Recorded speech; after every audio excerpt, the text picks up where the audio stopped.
നമുക്കിന്ന് വാള് പറയാൻ എന്റെ നാട്ടിൽ നിന്ന് ഒരുപാട് പ്രാസംഗികന്മാർ ഇങ്ങോട്ട് വരും. വാള് ജാമ്പൂരിയാണ്, വാള് ആഘോഷമാണ്, വാള് ഉത്സവമാണ്. ഒരു ദിവസം ഈ പറയുന്ന ആളുകളൊക്കെ എന്റെ അടുത്ത സുഹൃത്തുക്കളാണ്. ഒരു ദിവസം പ്രസംഗിക്കുന്നതിന് 50,000-വും 1,00,000 രൂപയും ഫീസ് വാങ്ങുന്നുണ്ട്.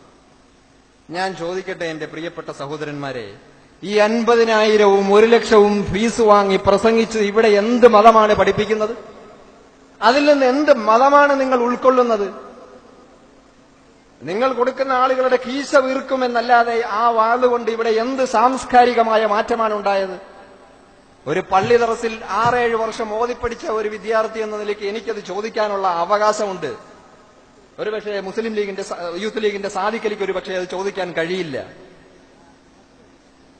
ആ ഐഡന്റിറ്റിയിൽ നിന്നുകൊണ്ട് എന്റെ ആ സ്വത്വം ഉയർത്തിപ്പിടിച്ചുകൊണ്ട് ഞാൻ പറയട്ടെ, എന്ത് റസൂൽ എന്ത് ഇസ്ലാമാണ് ഈ 50,000-വും 1,00,000-വും 2,00,000-വും ഫീസ് കൊണ്ട് ഈ മതപ്രഭാഷണ ആഘോഷങ്ങൾ ജാമ്പൂരികളായി നടത്തുന്നത് കൊണ്ട് ഇത് ആർക്ക് എന്ത് ഗുണം? എന്റെ നാട്ടിൽ നിന്നാണ് എല്ലാം കെട്ടിയിറങ്ങിയിട്ടുള്ളത്, എന്റെ സുഹൃത്തുക്കളും തന്നെയാണ്. അങ്ങനെ 50,000 രൂപ കൊടുത്ത് നിങ്ങൾ 2 മണിക്കൂർ കൊണ്ട് എന്ത് ഇസ്ലാമാണ് നിങ്ങൾ പഠിക്കുന്നത്?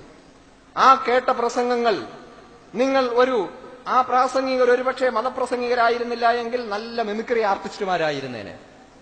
അതിന്റെ കണ്ടന്റിലേക്ക് നിങ്ങളൊന്ന് കണ്ണോടിക്കുക. നിങ്ങളുടെ ശ്രദ്ധ, നിങ്ങളുടെ മനസ്സൊന്ന് കൊടുക്കുക ഈ പ്രസംഗങ്ങളുടെ കണ്ടന്റിലേക്ക്. ഞാൻ പറഞ്ഞു വരുന്നത് ഇത്രയേ ഉള്ളൂ. നമ്മുടെ മതപഠനം എവിടെയോ വെച്ച് വഴിപിഴച്ചു പോയിരിക്കുന്നു. അതിന് ഉത്തരവാദി ഈ പാവപ്പെട്ട ഉസ്താദക്കന്മാരെയും മുസ്ലിയാക്കന്മാരെയും മൗലവിമാരെയും സംഘടനകളുടെയും മേക്കിട്ട് കയറിയിട്ട് കാര്യമില്ല. അതിന് ഉത്തരവാദി നമ്മൾ ഓരോരുത്തരുമാണ്. എന്താണ് ഈ ഉസ്താദന്മാർ വന്ന് നിന്ന് പ്രസംഗിക്കുന്നത്?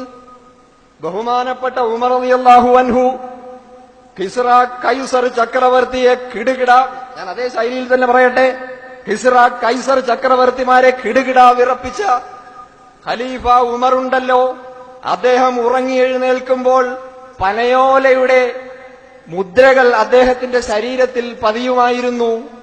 മരിക്കുന്നത് വരെ 2 നേരത്തെ ആഹാരം അദ്ദേഹം പൂർണ്ണമായി കഴിച്ചിട്ടില്ല. ആരാണാള്?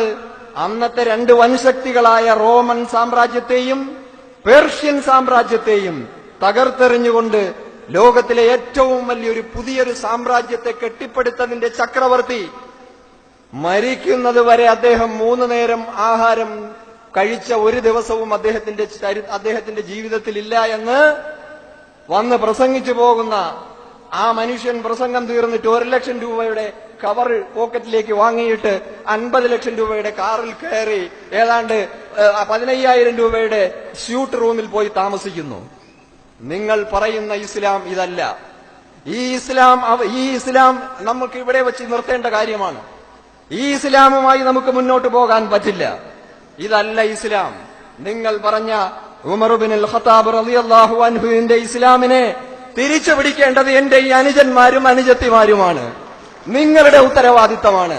നിങ്ങൾ അങ്ങോട്ട് നോക്കി ഇങ്ങോട്ട് നോക്കി ഇത്തരത്തിലുള്ള ജാമ്പൂരികളിൽ പോയി നിങ്ങൾ ഇസ്ലാം പഠിക്കരുത് എന്ന വിനീതമായ ഒരു അഭ്യർത്ഥന വളരെ ഹൃദയത്തിൽ തൊട്ടുകൊണ്ട് എനിക്ക് നിങ്ങളുടെ മുന്നിൽ വെക്കാനുണ്ട്. പ്രിയപ്പെട്ട അനുജന്മാരെ, അനുജത്തിമാരെ, നിങ്ങളുടെ ഇസ്ലാം പഠനം ഇത് കഴിഞ്ഞാൽ പിന്നെ പോകുന്നത് ഓൺലൈൻ ഇസ്ലാമിലേക്കാണ്.